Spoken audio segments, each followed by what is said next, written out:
자, 지금 시간이 2021년 5월 11일, 오늘 화요일이고요. 오후 4시 18분입니다. 장이 끝났습니다. 코스피 200 지수 한번 확인해 보겠습니다.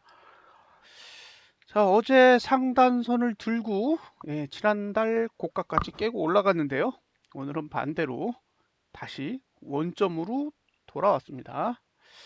자, 여기 상단선 436.36에 있는 상단선 맞고 쪼르륵 내려와서 지금 427.50 부근까지 왔어요.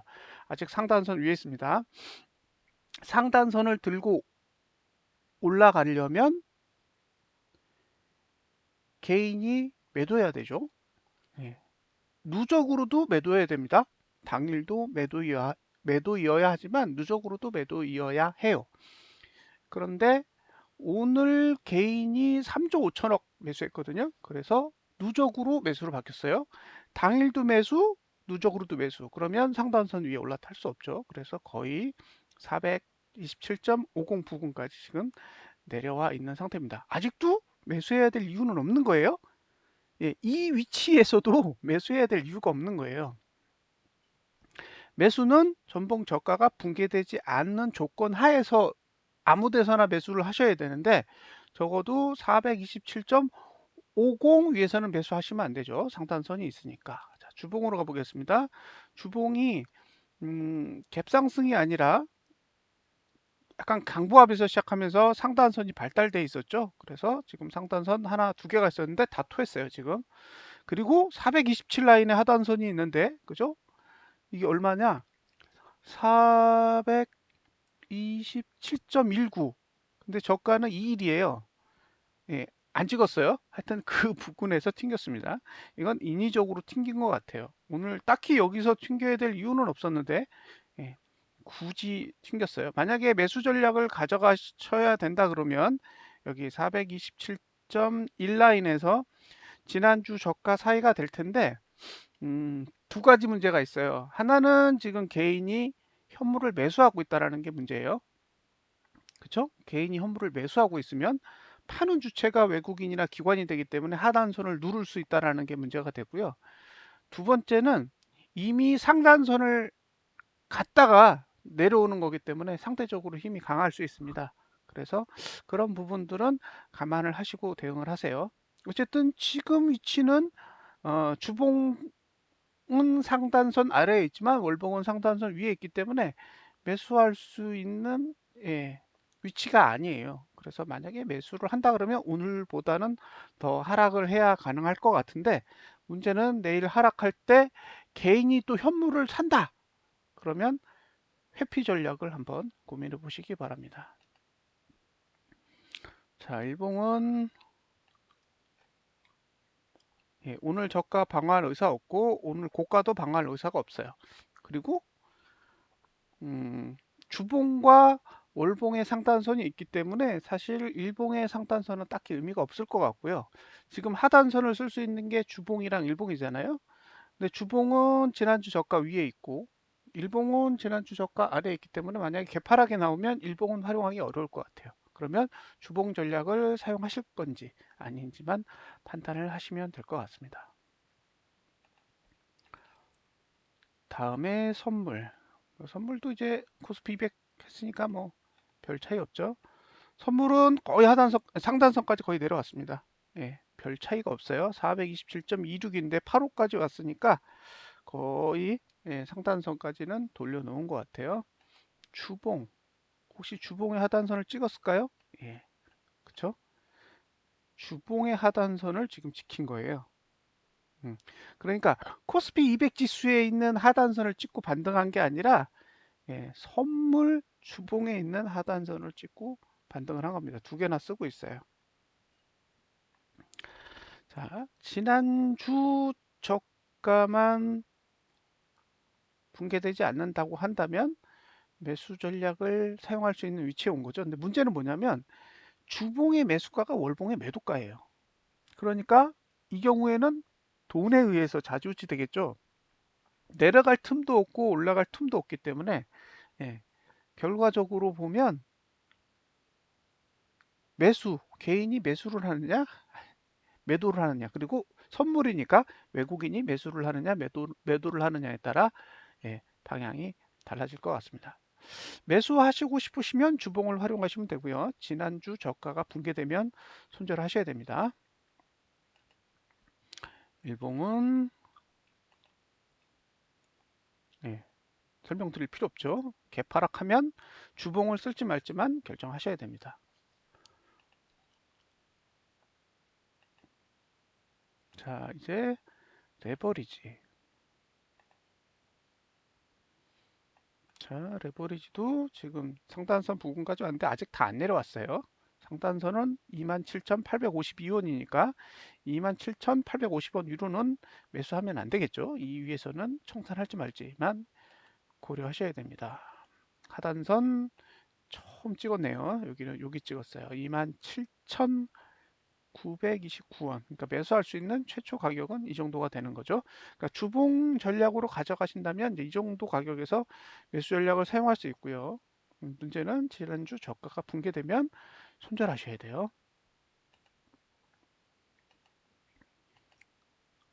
자, 일봉은 오늘 저가 붕괴되면 사용할 수 없죠. 매수가는 되는데 손절가를 가지고 있지 않기 때문에 어차피 손절가는 주봉이 제공할 거예요. 그러니까 주봉 전략을 사용할지 말지만 결정하시면 될 것 같습니다. 아, 꽃버스.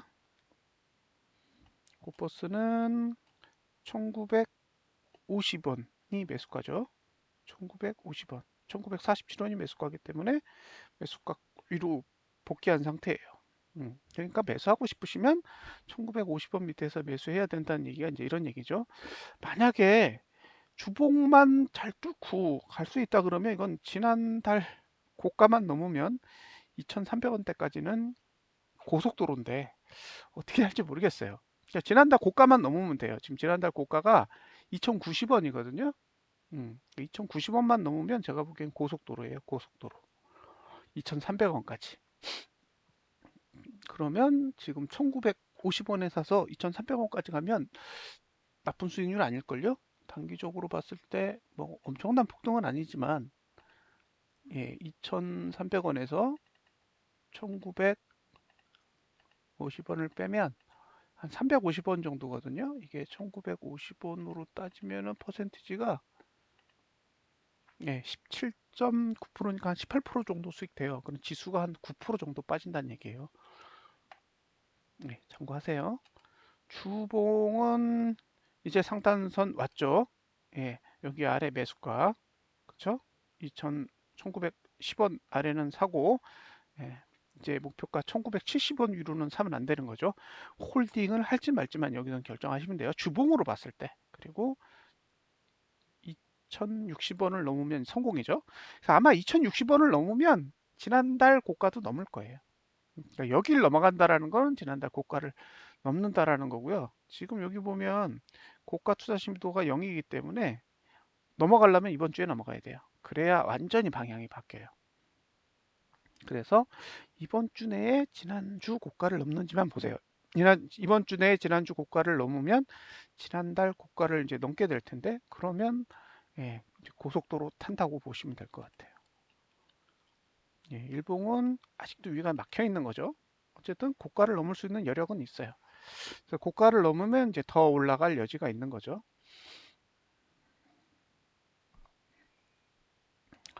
자, 마지막으로 타이거 한번 볼까요? 타이거. 제가 들고 있는 게 타이거입니다. 타이거. 지금 매수가가 2,023원이죠. 제 단가가 딱 요 정도일 거예요, 지금. 지금 2,030원까지 일단 올라왔습니다. 주봉도 매수가 목표가 도달했고요. 지난주 고가를 넘느냐 마느냐가 이제 관건이죠. 지난주 고가를 넘으면 방향이 틀어지니까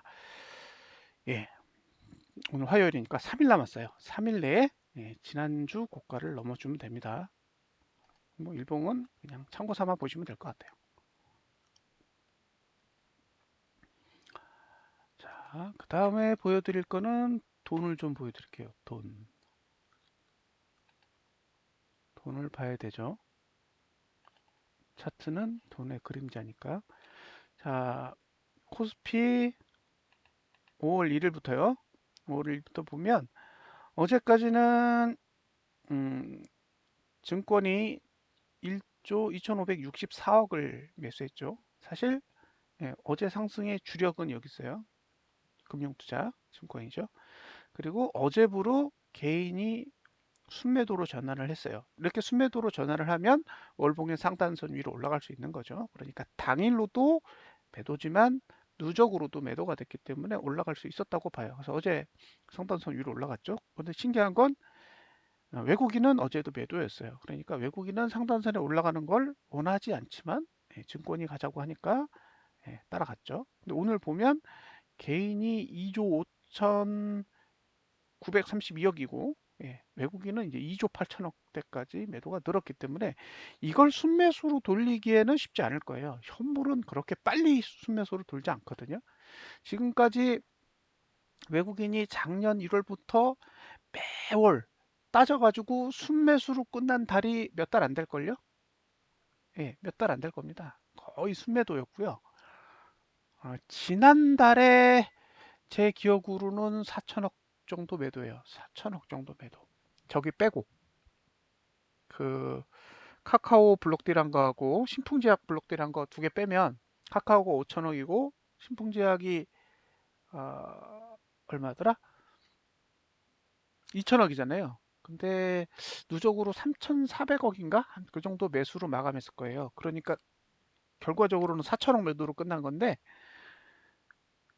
그러니까 3,400억 매수라고요. 한 달 동안에 거래한 게 블록딜 포함해서. 근데 이번 달은 지금 6거래일 지났는데 2조 8천억입니다. 매도로. 그러니까 엄청 빠른 수치예요. 예, 이제 상단선 위로는 별로 가고 싶지 않다라는 그런 메시지가 담겨져 있다라고 저는 생각합니다. 그래서 기관이 증권이 도와주지 않는 이 기조는 계속 갈 것 같다. 그러면 427 위에서는 적어도 매수하지 말자. 예요. 자, 이제 선물로 가보겠습니다. 선물 2천억 남았어요. 2천억 남았습니다. 2천억 순매수로. 그러니까 그나마 상방을 볼 수 있는 건 외국인의 선물이 매수를 강화할 경우고요. 내일 만약에 이 2천억 마저 턴다 그러면 상방을 볼 수 있는 돈이 없는 거잖아요. 그래서 그런 부분들을 감안하시고 거래를 하셨으면 좋겠습니다. 지금 위로 가려면 외국인이 예, 선물을 사야 됩니다. 오늘 1조 4천억대까지 매도했다가 9,968억으로 마감했으니까요. 한 4천억 정도를 판매했어요. 그러니까 선물은 뭐 거의 미친 듯이 거래를 하고 있다라고 보여져요. 어제도 장중에 2,500억 순매도에서 8천억 순매수까지 갔으니까 1조 매수를 했었는데 오늘은 반대로 1조 4천억을 매도했다가 다시 4천억을 순매수해서 1조 매도로 끝났어요. 그러니까 선물은 거의 방향이 없이 하루하루 난리를 치고 있는데 오늘 의미 있는 거는 현물 쪽에서는 개인이 매수, 외국인이 매도라는 기조가 어느 정도는 굳어져 있는 걸로 보여서 이런 부분들은 계속 관찰을 하세요. 그 다음에 보여드릴 거는 해외 지수 상황이에요. 자, 이거는 이제 필라델피아 반도체 지수죠. 필라델피아 반도체 지수인데 사실 설명드릴 거는 봉이 아니라서 여기 보면 고가 투자 심도가 이렇게 계단식으로 내려가죠. 그 다음에 저가 투자 심도도 계단식으로 내려가요. 그럼 고가 투자 심도가 여기가 꼭지란 얘기예요. 계단식으로 이렇게 내려갔는데 실질적으로는 얘가 제일 높은 거고 얘가 제일 낮은 거예요. 근데 진짜로 얘가 제일 낮아요. 그러니까 5월 고가가 3월, 2월 고가 이후 제일 낮습니다. 물론 4월 고가가 제일 높지만 그런 건 중요하지 않아요. 맨 끝만 중요해요. 맨 끝만. 맨 끝으로 봤을 때는 지금 고가는 문제가 없어요. 근데 저가는 여기가 제일 높은 저가예요. 이 저가가 제일 높은 저가가 아니라 여기가 제일 높은 저가예요. 그리고 그 다음 봉 3월봉이 가장 낮은 저가거든요. 근데 지금은 3월봉이 제일 낮지. 네, 낮은 저가고 그 다음에 5월 5월 저가가 3월 저가보다 낮아야 되거든요. 지금 내려갔기 때문에 그러면 3월 저가가 붕괴돼야 돼요. 그게 2759입니다. 2759니까 2759 한 200포? 예, 200포 정도는 더 내려야 돼요. 지금 144포인트가 내렸잖아요. 예, 여기에 200포인트가 더 내려야 돼요. 그러니까 200포면 얼마예요? 3, 6, 18, 한 7%? 예? 그 정도는 더 내려야 예, 정상적인 상태가 됩니다. 자, 문제는 27,000 아니다. 2760선이 온다라는 게 중요한 게 아니라 이건 둘 중에 하나로 가야 된다 그랬잖아요. 5,000으로 가든지 아니면 2,100대로 가야 되는데 예, 이게 이제 2,700대까지 내려가 버리면 5,000으로 가는 것보다 2,100으로 가는 게 훨씬 더 수월할 수도 있어요.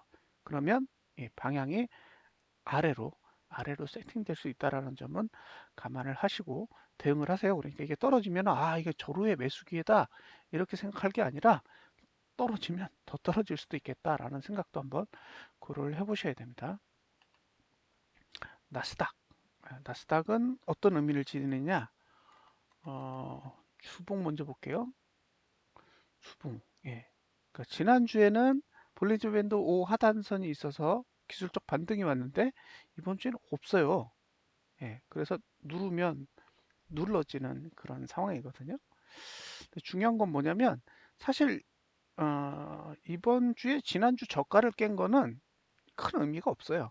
제가 봤을 때 그냥 주봉은 그냥 하락하기 좋게 만들어 놨다가 전부고 중요한 거는 월봉의 저가가 무너졌어요. 그래서 그 필라델피아 반도체 지수 월봉처럼 계단식으로 내려가요. 계단식으로 이렇게 내려가잖아요. 그러면 고가는 이게 제일 높은 거고 이게 제일 낮은 거예요. 예, 고가는 이게 제일 높고 이게 제일 낮은 건데 이게 제일 낮지 않고 이게 더 낮죠. 그러니까 음, 13,620 아래로 내려가야 되는 거예요. 13,620 아래로 지금 내려왔죠. 근데 이제 내려오는 것까지는 이제 고가의 역할이고, 예. 그러면 이제 저가를 깨냐 안 깨냐는 사실 고가의 역할은 아니에요. 왜냐면 13,620보다만 낮으면 되니까 굳이 13,404를 깰 필요는 없거든요. 근데 깼단 말이에요. 그러니까 저가 투자 심리가 내려가면 여기 12,397까지도 이제 붕괴돼야 하는 상황이에요. 그러니까 그 필바는 2760선까지 내려야 되고 그다음에 나스닥은 12,397 그러니까 한 12,400선까지 내려야 되는 거죠. 그러니까 1000포 나스닥은 1000포 정도 더 내려야 됩니다. 기본적으로 1000포면 몇 프로인가요? 5%? 5%인가요? 13,400 1000 나누기 1000 나누기 13,400은 7.4%, 그러니까 7.5% 정도 추가 하락이 와야 정상적인 차트가 됩니다. 자, 나스닥 지수는 둘 중에 하나의 길을 가야 돼요. 22,000을 가든지 1600을 가든지. 그러면 지금 상태에서는 위로 9000포인트, 9000포인트 정도만 오르면 돼요. 밑으로는 2800포인트. 그러니까 밑으로는 3000포인트, 위로는 9000포인트. 그럼 3배죠. 만약에 12,400까지 빠진다. 그러면 아래로는 1600포인트인가요? 잠깐만, 1600이면 1800포인트. 그죠? 1800. 1800. 맞나요?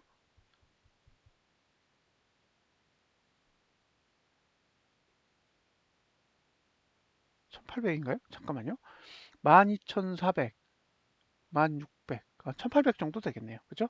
그러면 아래로 1800이고 위로 만이에요, 만. 그러면 5배가 되죠. 그러니까 결과적으로 나스닥 지수가 12,400선까지 내린다라는 거는 남은 기간 동안 만으로 올라갈 거냐, 2천을 내릴 거냐의 문제란 말이에요. 그러면 아무래도 2천이 더 가깝지 않겠어요? 그러면 지금 상태에서 12,400까지 내려온다라는 건 1600 이하까지 내려간다라는 거를 의미할 수 있고, 예. 1600까지 내려가면 필라델피아 반도체 지수는 2160선인가요? 예, 거기까지 내려가는 거니까, 예, 국내 시장에도 많은 영향을 주겠죠. 특히 필라델피아 반도체 지수 때문에 지금 하이닉스가 급락하는 것도, 예, 그런 취지에서 볼 수 있고요. 이제 나스닥 지수가 하락하게 되면 관련된 종목들이 다 내려가겠죠. 그래서 지금 상태에서 저는 해외 지수를 보면 국내 종목을 매수하는 것은 극히 위험한 행위라고 보여지고요. 결과적으로 나스닥 지수나 필라델피아 반도체 지수가 내리면 그와 관련된 종목들을 외국인들이 매도할 가능성이 높다고 생각해요. 그럼 외국인의 매도가 나온다라는 것은 시장 상승에 그다지 긍정적인 영향을 주는 게 아니니까. 예, 지금 상태에서 나스닥 월봉이 전월 저가를 깼다라는 것은 코스피 200 지수로 416선이 무너졌다는 소리랑 똑같아요. 지금 428인데 416선이 무너졌다라는 의미고요. 그 다음에 나스닥 지수가 12,400선을 간다라는 거는 우리는 400을 간다는 얘기랑 거의 비슷해요. 예, 그러면 나스닥이 내리면 우리는 400으로 가는 거예요. 400까지 가면 월봉 다 망가집니다. 월봉 차트 싹 다 망가져요. 그러면 연말까지 거의 답 없다라고 생각을 해야 될 수도 있습니다. 자, 이렇게 해서 코스피 200 지수에 대한 설명을 마치겠습니다. 오후 잘 보내십시오. 감사합니다.